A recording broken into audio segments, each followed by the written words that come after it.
U kthejmë në studio për të diskutuar për çështjet që kanë të bëjnë me gjyqësorin në vend, mirë po fillimisht do flasim për një rast I cili ka tërënditur opinionin kosovar, ku sot në mëngjes është vrarë një vajzë nga babai I saj, ndërsa sa nëna dhe vajza tjetër ka mbetur të lënduar, por për këto dhe shumë çështje të tjera kam të ftuar avokatin Fitim Klinaku. Zotri Klinaku, faleminderit shumë që gjete kohë që ti jesh pjesë e Infodes. Faleminderit për ju, faleminderit për ftesën. Besoj se keni pa lajme qysh në mëngjes që sot ka ndodhur një rast sa I përket vrasjes së vajzës nga babai I tij. Si e keni pa juve këtë ngjarje? Në parim veprat penale të këtij lloji, po edhe vepra penale të llojit të ndryshëm në Kosovë kena në vazhdimsi. Vrasja si vepër penale përcaktuar me kodin penal. A janë rritje, zotri Klinaku, këto vrasje? Kemi një numër të madh të vrasjeve që po ndodhin çdo ditë edhe çdo vit po rritet numri I tyre. Arsyet janë të ndryshme. Nuk është vetëm një arsye, nuk është vetëm një definicion që mund të përcaktu arsyet dhe shkaqet pse po vjen deri te vrasja ose te këto veprat penale në përgjithësi. Këto raste, si më thon, edhe e drejta e penologjisë ka përcaktuar mënyra të ndryshme dhe të lloj-llojshme të vrasjeve ose të veprave penale. Në histori, duke e po rrjedhën edhe mënyrën e kryesës të gjitha veprave penale janë përafërsisht të njëjta ose të përafërta. Kjo ka ndryshuar në Kosovë, po jo edhe në vendet e tjera. Në Kosovë së fundmi kena raste të shtume të vepra penale të cilat nuk I kena pas më herët, mirë po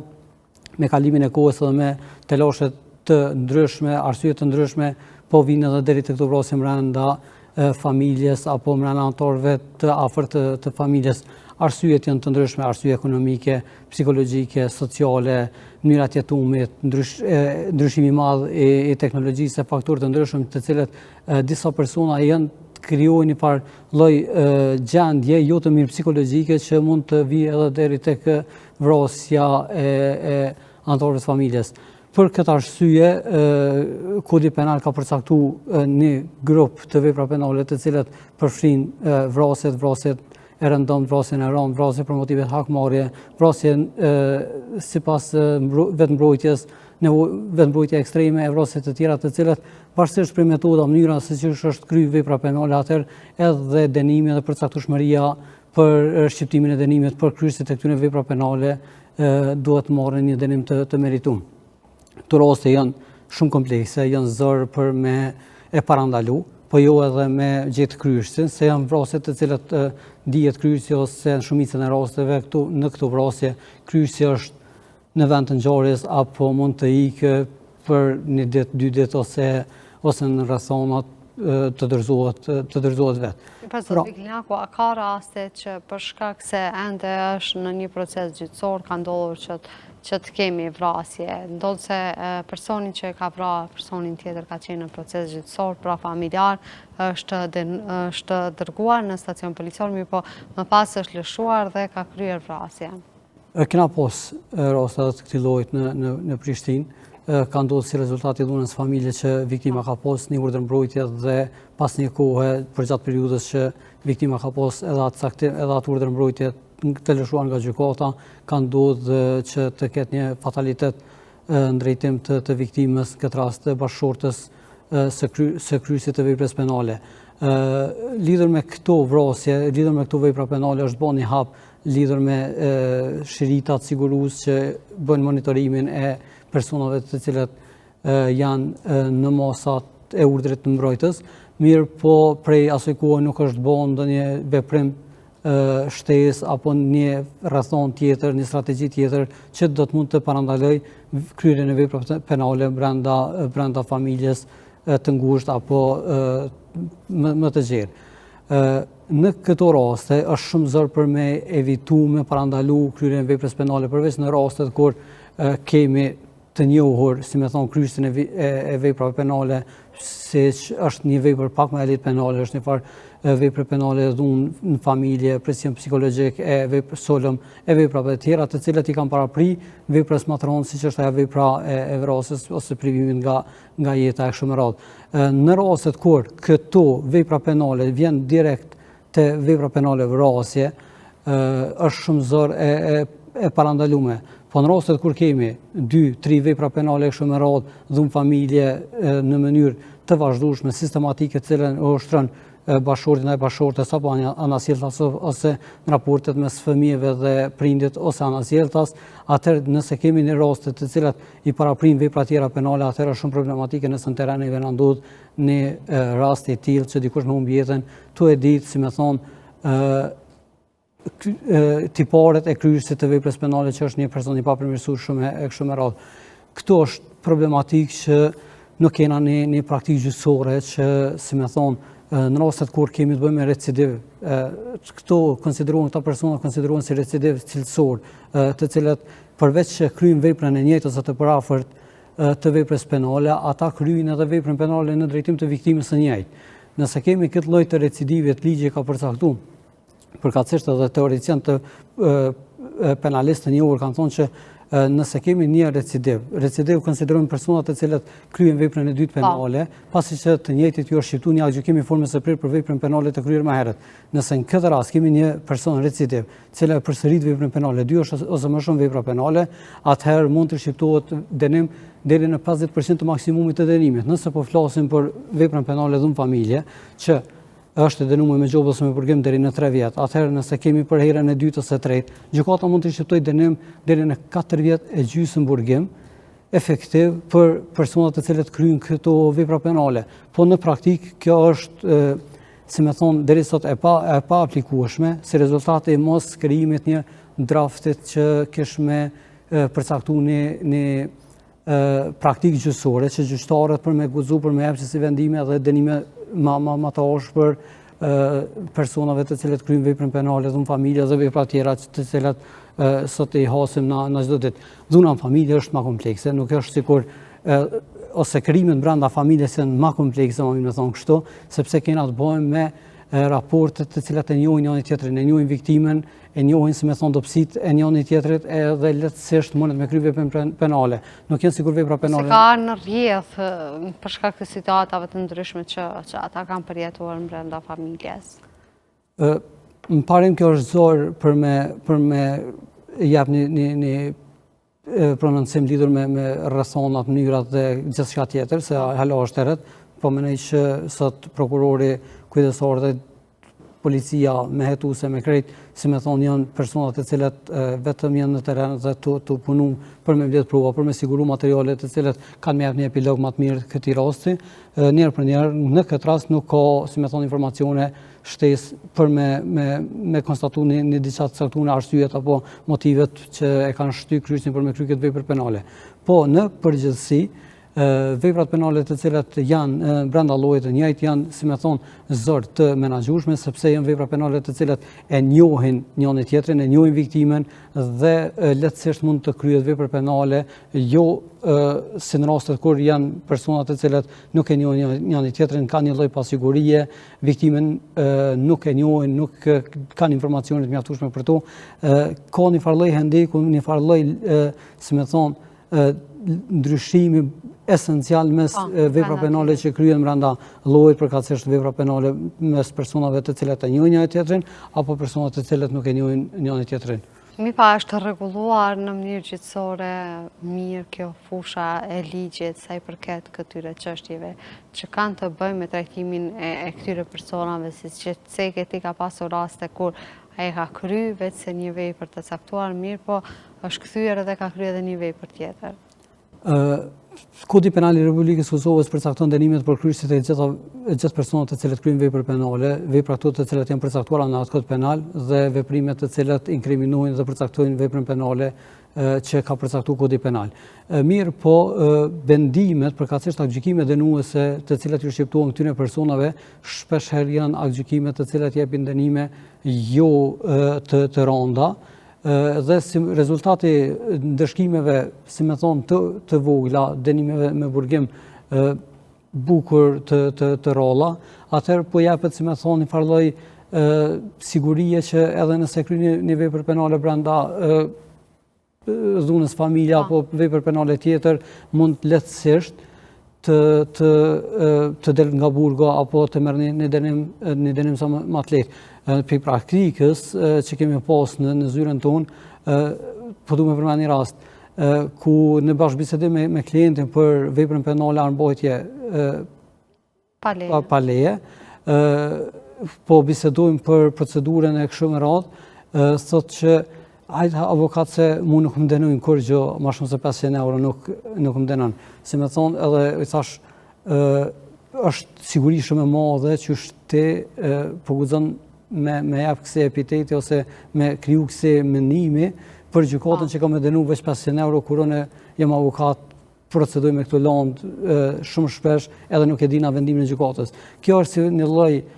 vendimet të përafërta të lehta të cilat japin për këto vepra penale, që në rast të caktuar mund të jenë edhe vepra penale që sjellin fatalitet, dhe gjykata jep dënime me gjopë në shumicën e rasteve, kur edhe ndonjëherë edhe kur këta persona janë recidiv, kur i njëjti ka kry veprën penale mbajtje në pronësi posedim ose kontroll të paautorizuar të armës dhe e përsërit këtë vepër, përsëri gjykata mund të shqiptojë një dënim me gjopë ose një dënim me kusht. Pra do të ketë një kontroll, sidomos në njerëzit të cilët mbajnë armë, qoftë edhe ato me leje. Deri sot nuk e di që ka pas një ekces me fatalitet nga personat të cilët mbajnë armë me leje. Nuk e kam një informacion t'il, mirë po personat kryesisht krimet që ndodhen të na, veprat penale që kryen me armë të na, janë personat të cilët kryen veprat penale me armë të cilët i posedojnë ato pa leje. Duhet ketë kontroll të shtuar, po duhet ketë edhe dënime më të larta për këto vepra penale se, si me thonë, po është një vijë shumë e hollë që po ndon veprën penale prej një posedimit mandej të një sulm, të një vrasje tentativa, po edhe vrasje. Përveç kësaj, na po kena problematika edhe tek moshat më të reja, ku personat të cilët janë të mitur, po kanë përveç armëve të zjarrit, po kanë edhe armë të ftohta si një kështu, dhe si rezultati mos aplikimit të mosave mbrojtëse parandaluese, ne sot po kemi shumë shpesh raste ku po kemi me fatalitet apo sulme me thika që po ndodhen nëpër shkolla çdo ditë. Është e udhës që institucionet e rendit, policia, të bëj kontrolla sa më të shpeshta afër institucioneve shkollore, të kontrolloj ato, të jetë, si me thonë, më bashkëpunuese me institucionet shkollore, me prind, e kështu me radhë, që mos të lejojmë që fëmijët tonë të kenë armë veti, që mund të sjellin pasojat ndonjëherë edhe të pariparueshme. Gjithashtu edhe të vepra penale tjera të cilat ndonjëherë po i ndërmjetësojmë po shumë shpejt, po vinë deri tek vepra penale të rënda dhe po sjellin pasoja të rënda për shoqëri dhe për vetë ata të cilët qoftë familjarët e viktimës apo edhe vetë kryqësit. Zotër Kejnak, ju merrni edhe me çështjet që kanë të bëjnë me qytetarët nga Presheva, të cilët kanë zakonisht probleme me dokumentacion. Ne në bisede sipërme shqyrtuam këtë çështje, mirë po të kisha dashur me nda nga për hir të opinionit problemet që kanë këta qytetarë, sa i përket procedurave, qoftë edhe të shpronësimit në Kosovë, qoftë edhe marrjes së një dokumenti, siç është edhe ai për njerëzit të cilët vdesin në Kosovë. Ne trajtojmë edhe përveç rasteve penale dhe rasteve tjera të cilët i trajtojmë në zyrën tonë, ne kemi trajtuar edhe shumë raste të cilët i prekin procedurat për shtetësi. Si me thonë ma fragjile ose ma ndjeshme janë të gjitha procedurat të cilet kanë të bëjmë me personat të cilet vinë nga Republika Serbis, ku janë vendosur në të kaluarën apo vendosën tani në Kosovë. Ka personat prej tyre që janë thujse prej kohës së luftës, kanë qenë pjesëtar të ushtrisë sërimtare të Kosovës, e kështu me radhë, dhe nuk kanë mund të pajisen me dokumenta ose me leje qëndrimi apo me shtetësi të Kosovës. Kjo si rezultat e një ligjet bukur të vështirë për me plotësu të gjitha dokumentacionet dhe kriteret që përcakton ky ligj. Po zakonisht jemi thirrë se duhet të bashkëpunojmë me këta qytetarë, do t'ju ndihmojmë. Duhet me kriju metoda praktika shumë të lehta për këta qytetarë, si në qytetarë fundja, qytetarë tonë, njerëz tonë që shteti i Kosovës duhet me u dalë në mbrojtje atyre. Ligji për shtetësi përcakton që përveç dokumentave tjerë që duhet ketë edhe një dokument valid nga shteti origjinës, që në këtë rast i vjen nga shteti i Serbisë. Dhe gjithë këta qytetarë të cilët kanë ardhur me vite të tona që jetojnë këtu, disa edhe prej kohës luftës, ata nuk mund të pajisën me këto dokumenta. Dhe si rezultati i kësajna, ata mund të mesin shumë lehtë pa leje qëndrim, përkatësisht edhe pa shtetësi. Përkundër që ata jetojnë që 26 vite këtu, përkundër që ata kanë kontribuar për këtë vend, përkundër që ata mund të kenë biznes apo diçka të caktuar, legjislacioni në fuqi i pamundson që të njëjtit të kenë dokument të Republikës Kosovës. E disa prej tyre mund të ndrojnë edhe jetë për shkak të kohëzgjatjes dhe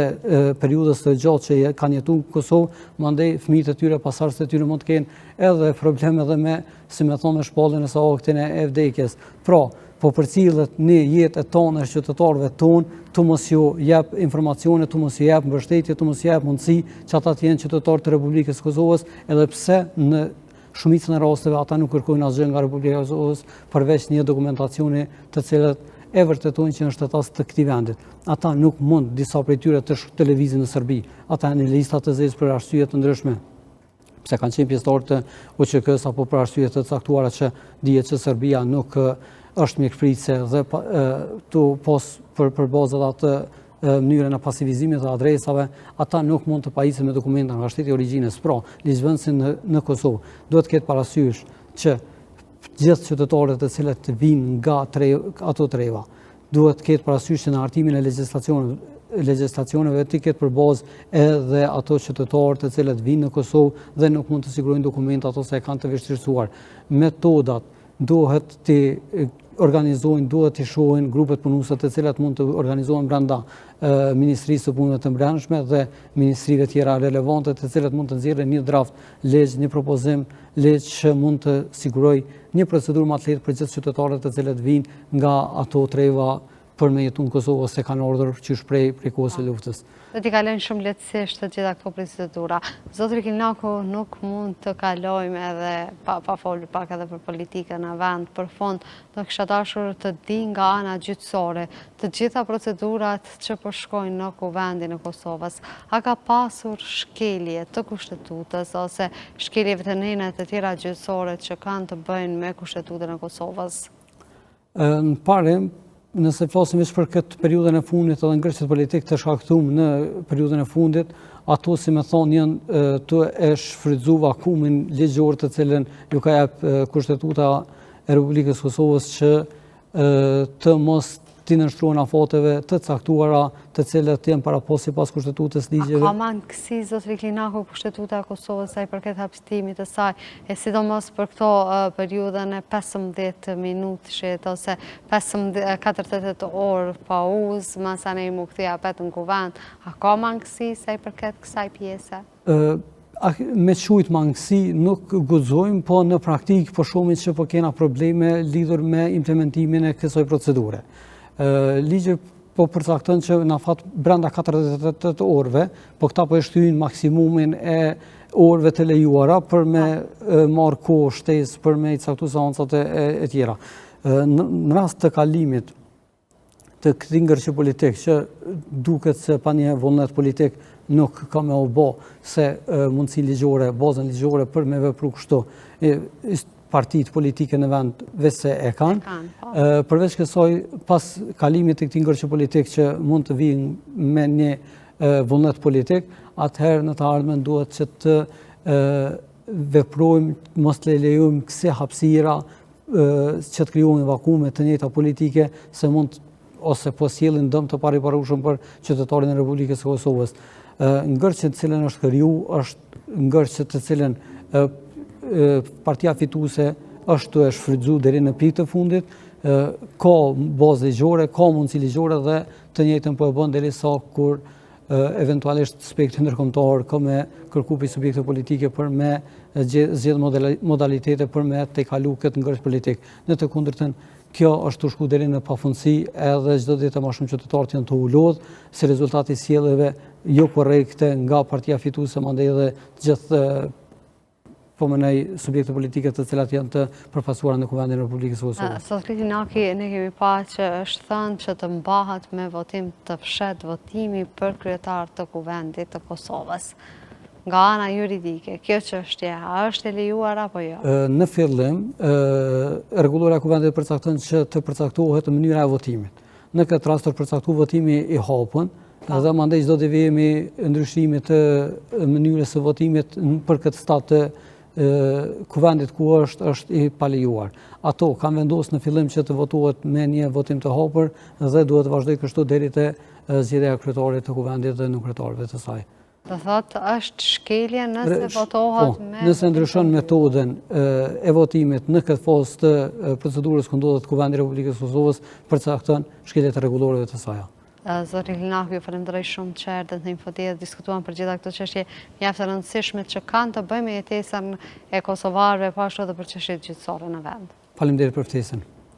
E ne do kthehemi në studio për të diskutuar sërish për çështje politike, pra qëndroni me ne.